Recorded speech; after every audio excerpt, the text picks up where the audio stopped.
Yun, bike na naman tayo. Ano kaya yung dahilan kung bakit mahirap yung Pilipinas? Yung Philippine economy. May reason yan kung bakit ganun kahirap.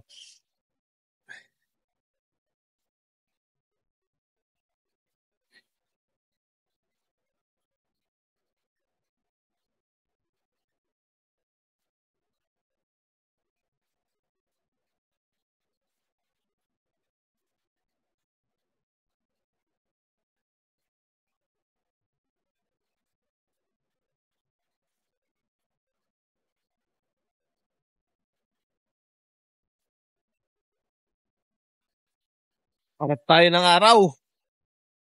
Naabutan tayo ng araw. Huh,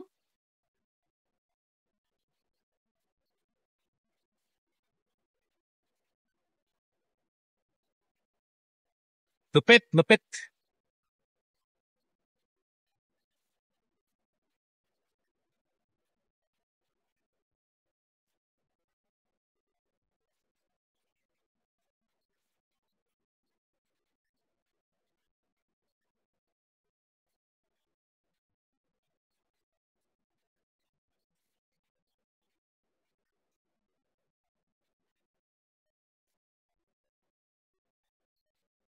Yeah.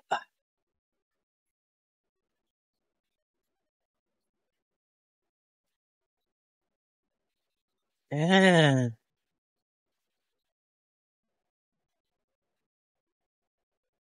magano tayo ngayon? Doon tayo sa seaside. Workout tayo ng UFC Fit. UFC Fit.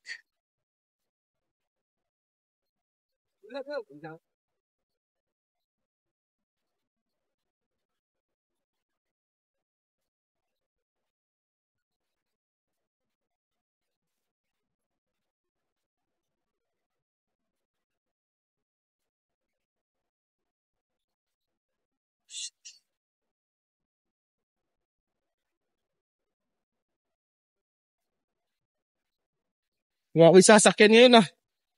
Eh,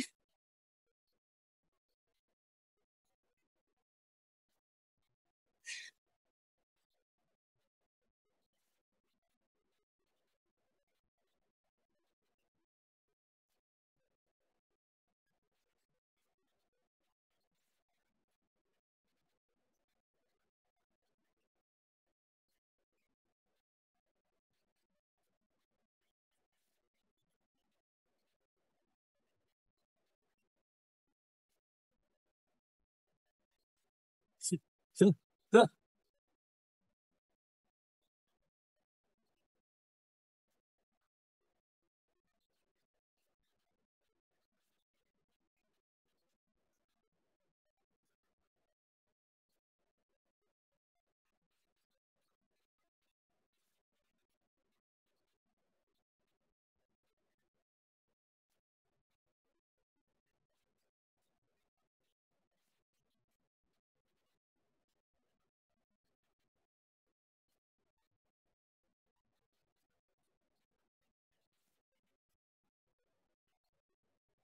Yun, pag-uusapan natin ngayon yung bakit napakahirap ng bansang Pilipinas.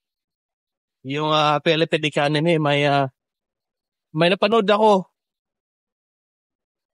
Yung si Sir Willie na ay inspire ako. May dahilan pala kung bakit sobrang hirap ng Pilipinas yung Philippine economy natin. Unang-una pala dyan is yung agriculture. We neglected agriculture.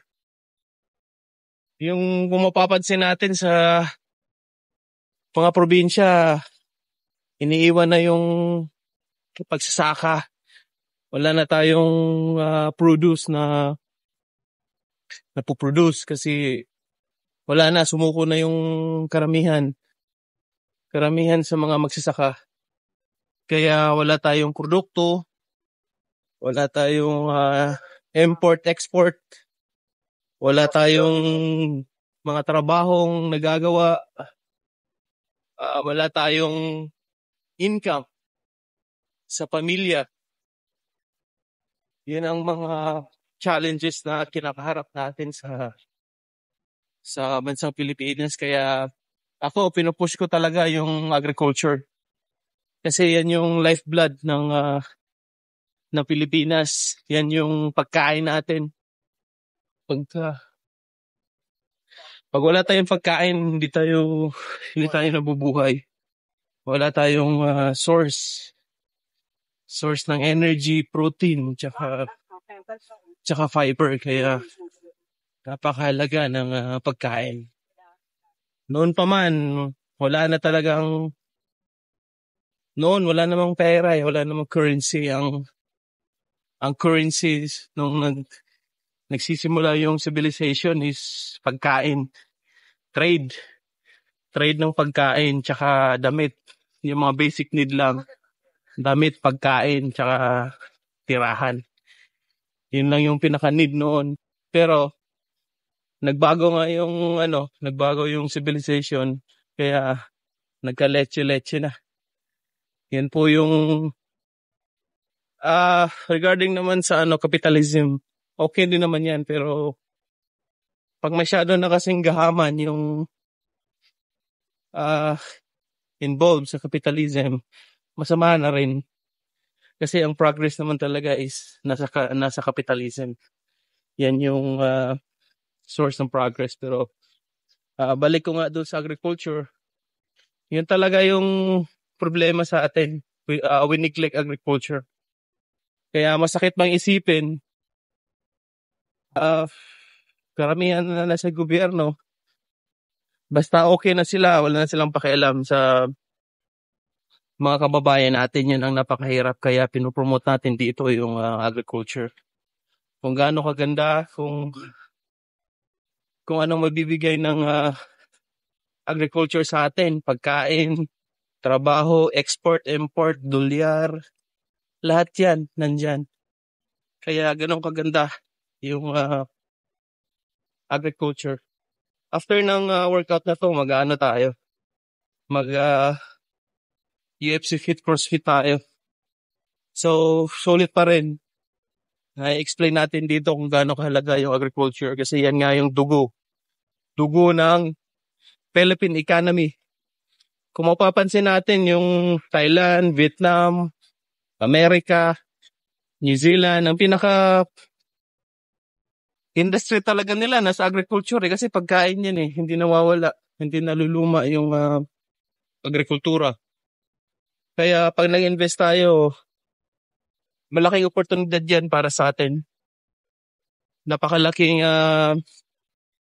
determining factor para hindi tayo maghirap yung bansa natin. Kasi Thailand ngayon, napakalaking producer sila ng niyog, yung mga sweet coconut, durian, langka. Sila yung sikat ngayon palay. Nag-i-export na rin sila pati China, Vietnam, Indonesia, Malaysia. Kaya nga sabi ko nga, sa buong Southeast Asia, tayo na lang yung naiwan Noong 1950s, pangalawa tayo sa producer. Kasi nangunguna talaga yung Japan pero yun nga, masakit pang isipin pero kailangan nating gumawa ng paraan. Kaya nag-create talaga ako ng social media at maging part ng social media influencer dahil dyan yan yung pinaka-vision ko na i-promote yung agriculture kasi marami kang pera. Wala ka namang pagkain, so kawawa ka rin. Kaya priority sa akin yung pag-produce, food production. Marami na tayong experience dyan kung paano natin makapag-produce ng pagkain. So, ganun kahalaga. Mas mahalaga ang pagkain kaysa pera. Yun ang mahalaga dun. Kasi marami kang pera, wala namang pagkain, so wala rin. It's all useless. Kaya nag-export tayo. So, ang mahirap lang sa atin, we export everything, but we import nothing. We import everything, we export nothing. Ganun ka, baliktad pala yun. Ganun kahirap. Kaya ang bansa natin. Nandito ako sa gitnang silangan para i-fund ko yung mga mission ko. I-fund ko yung advocacy. Habang nasa sa social media ngayon, makakauwi rin ako kung anong mga strategy ko. Meron tayong strategy yan para makauwi. So, sana sabayan niyo ako sa mission ko tsaka advocacy ko. Kung paano natin maibsan yung hirap sa ating bansa. Kung ako lang, okay na ako eh. Maayos na yung finances ko pero tinawag ako ng mission ko eh. Hindi lang pala dapat ako. Dapat pala yung mga mamayang Pilipino magkakaroon din ng pagkain sa pagkainan, maayos na tirahan, saka maayos na pamumuhay. Yun ang mahalaga. Yun lang medyo nanlumo ako sa sistema natin kaya never akong mag-quit sa social media para ma-promote yung program ng agrikultura. Alright. Hello po. Bye-bye.